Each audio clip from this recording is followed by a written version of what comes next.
Como responder clientes em uma venda? Existe jeito certo para isso? Com certeza.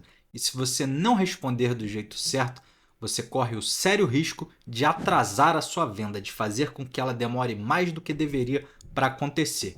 E pior ainda, você corre ainda o risco de perder a sua venda. Então fica comigo nesse vídeo até o final para que você não corra mais esse risco. Fala meu amigo vendedor e minha amiga vendedora. Meu nome é Rodrigo Marques e nesse canal você aprende sobre vendas de uma forma descomplicada. O assunto de hoje é como responder cliente em uma venda. E com certeza existe um jeito certo. Eu costumo fazer vídeos aqui em que eu trago várias dicas sobre o assunto em questão.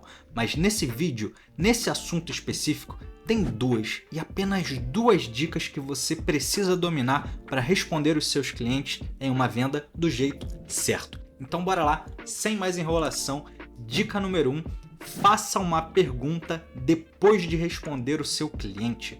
Por que fazer uma pergunta depois de responder o meu cliente, Rodrigo? Basicamente, quem pergunta está no controle de uma negociação, está no controle de uma conversa. Para pensar, por exemplo, em uma entrevista de emprego. Em uma entrevista de emprego, o entrevistador é quem está guiando você, o entrevistado, ao longo de um processo de qualificação para saber se você é qualificado ou não para aquela vaga. E como é que ele faz para te guiar por esse caminho, que é o caminho exato que ele quer que essa entrevista seja conduzida? Através das perguntas. Ele sabe exatamente que perguntas fazer para você e em que ordem fazer essas perguntas. E por mais que às vezes você tente fazer uma pergunta ou fazer algum comentário que mude o rumo dessa conversa, rapidamente o entrevistador consegue te responder e fazer uma pergunta logo em seguida para retomar a conversa para o rumo que ele quer. Vamos pegar um outro exemplo aqui para pensar. Por exemplo, num talk show, aqueles programas em que o Danilo Gentili ou a Tata Werneck entrevistam alguém. Nesses programas, eles já sabem durante a entrevista que perguntas eles devem fazer para que o show seja conduzido da forma mais atraente possível para o público deles. É através das perguntas. E a mesma coisa vale aqui em uma negociação. Então, sempre que o seu potencial cliente fizer uma pergunta, você deve respondê-la e logo em seguida você deve fazer uma pergunta para que a conversa siga no rumo que você quer. Para pensar, se você já está vendendo determinado produto ou serviço há algum tempo, você já sabe exatamente qual é a linha de raciocínio que você quer seguir. Vou dar um exemplo aqui. Na minha metodologia de vendas que eu ensino no meu curso, eu ensino que o nosso potencial cliente ele sempre está em uma situação A, em um ponto A, que é a vida dele hoje com um determinado problema. E a gente precisa conduzi-lo até um ponto B, que é o nosso potencial cliente com aquele problema resolvido com a nossa solução, com o nosso produto ou com o nosso serviço.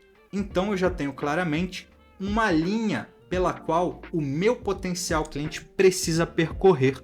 E como é que eu faço para ele sair desse ponto A e ir até esse ponto B, percorrendo essa linha, percorrendo esse caminho? Através das perguntas. Eu vou conduzindo ele com perguntas para que a gente consiga chegar até o ponto B, que é onde acontece a venda. Inclusive, eu vou deixar o link do meu curso aqui na descrição para que você conheça. Mas, recapitulando então, você nunca pode simplesmente responder o seu potencial cliente. Você está aqui para levar o seu potencial cliente de um ponto até o outro. Então, se você só responde ele, bom, você não está fazendo o seu trabalho como vendedor. E eu já vi muito vendedor errando nesse ponto. Parece até que o trabalho dele é simplesmente responder os potenciais clientes, quando na verdade não é. Você não é um tira-dúvida, você não é um FAQ, você não é um perguntas frequentes de um site. Você é um vendedor. A sua missão é persuadir o seu potencial cliente para que ele compre a sua solução. E para isso você precisa conduzi-lo. Se você simplesmente responde uma pergunta e não fala mais nada, para pensar. É como se a bola estivesse na mão do seu cliente e você deixou por isso mesmo.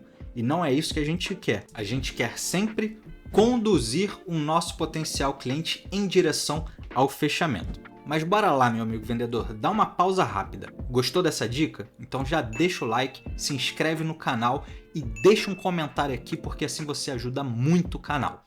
E vamos lá agora para a dica número 2, que é Nunca deixe o seu potencial cliente sem resposta. Caramba, como assim? Eu não deixo os meus potenciais clientes sem resposta. Será? Vamos lá. Isso é muito comum de acontecer em duas situações. Primeira situação é quando o seu potencial cliente faz mais de uma pergunta. Eu já vi diversos vendedores cometerem esse erro. Então, às vezes acontece do cliente fazer 2, 3 perguntas e o vendedor só responde uma, ou às vezes só 2, de um total de 3 perguntas. E aí, aquele cliente fica sem uma resposta para uma determinada pergunta e sim, ele vai perceber e isso vai soar muito negativo. Pode parecer que você está tentando esconder alguma coisa dele, isso vai minar a sua credibilidade ou até mesmo ele pode se sentir ignorado. E para sempre para pensar, na maior parte dos casos, você não é o único vendedor conversando com o seu cliente. Então pode ser que uma pergunta que ele fez para você e para outros 2 ou 3 concorrentes seus, eles responderam e você não. E aí, como que você acha que vai ficar a sua imagem diante daquele potencial cliente, que já deixou de ser um potencial cliente para você a essa altura do campeonato, né? Bom, então essa é a primeira situação, quando o seu potencial cliente faz mais de uma pergunta para você. Então, sempre se atente para responder a todas as perguntas dele. E a segunda situação em que isso é muito comum é quando a gente recebe uma pergunta indesejada. Como assim uma pergunta indesejada? Bom, vamos lá. A gente sabe que tem algumas informações que a gente precisa passar para o nosso potencial cliente, mas em um momento oportuno. Exemplo disso, o preço.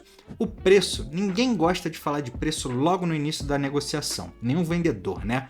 Mas a gente sabe que tem muito lead que chega para a gente já perguntando qual é o preço. E aí eu vejo muitos vendedores que levam a conversa para um outro rumo, mas sem responder o preço. E pode ser que você já tenha visto diversas dicas por aí pela internet de pessoas falando que o preço é algo que você tem que passar no final da negociação. Primeiro você tem que gerar valor, despertar o desejo na mente do seu potencial cliente, para só depois passar o preço. Nas condições normais, em que o seu potencial cliente não te perguntar o preço logo no início da negociação, é exatamente isso que tem que ser feito. Primeiro a gente usa o nosso poder de persuasão para despertar o desejo naquele potencial cliente e só depois no final, que ele já comprou a ideia, que ele já quer o seu produto ou seu serviço, é que você mostra para ele o preço a pagar. Mas o que você vai fazer se um determinado cliente perguntar o preço logo no início da negociação? Você vai ignorar e deixar no vácuo? Pode parecer estranho, mas acredite, sim, tem muitos vendedores que fazem isso. Não deixam no vácuo, mas acaba dando uma resposta que parece até político quando recebe uma pergunta cascuda e não sabe como responder. E começa a levar a negociação para outros lugares e o cliente começa a pensar: esse cara está me enrolando. Por que ele não está querendo falar o preço? Deve ser caro. Olha o tanto de pensamentos que pode vir na mente do seu potencial cliente pelo fato de você não ter passado o preço para ele quando ele perguntou. Então, esse é um sentimento que você não quer despertar na mente do seu potencial cliente. Ele não pode sentir que você está querendo esconder alguma coisa dele. Então, o que você faz? Seja sincero, meu amigo, minha amiga vendedora. Seja transparente. Seu produto tem um preço? É fixo? Passa para ele o preço. Tem um mínimo? Passa um mínimo. É a partir de R$50? Então fala que é a partir de R$50. Ah, mas o meu produto pode chegar a R$5.000. Legal, mas você passa o menor valor então, já que ele quer saber. O que é o ideal se você tem vários produtos ou vários serviços de diversos preços? Você vai juntar aqui a dica 2 com a dica número 1. Lembra de fazer uma pergunta para retomar a negociação? Então você fala para ele, por exemplo: fulano, a gente tem carros aqui a partir de R$49.000, mas me conta, por que você precisa de um veículo novo? Então repara, eu passei para ele o preço, por exemplo, respondi, não deixei ele a ver navios, não precisei passar a informação completa também de como funciona a nossa política de preço, política de pagamento, preço de todos os carros, por exemplo, aqui que eu usei o setor automotivo. Eu simplesmente passei uma resposta mínima, mas que já respondeu a pergunta dele e retomei o controle da negociação utilizando uma pergunta, levando a negociação para onde eu quero. Então repara que muito do responder o seu cliente em uma venda está atrelado às perguntas que você faz. Então, para você ser um bom vendedor, obviamente você precisa ser um bom perguntador, porque é dessa forma que você conduz o seu potencial cliente através de uma negociação em direção à sua solução, ao seu produto ou ao seu serviço. E tem algumas perguntas que são essenciais em toda a venda. E para que você saiba que perguntas são essas, eu recomendo fortemente que você assista agora ao vídeo que está passando na sua tela. E se você não deixou o like ou se inscreveu lá naquela hora que eu pedi, a hora é agora.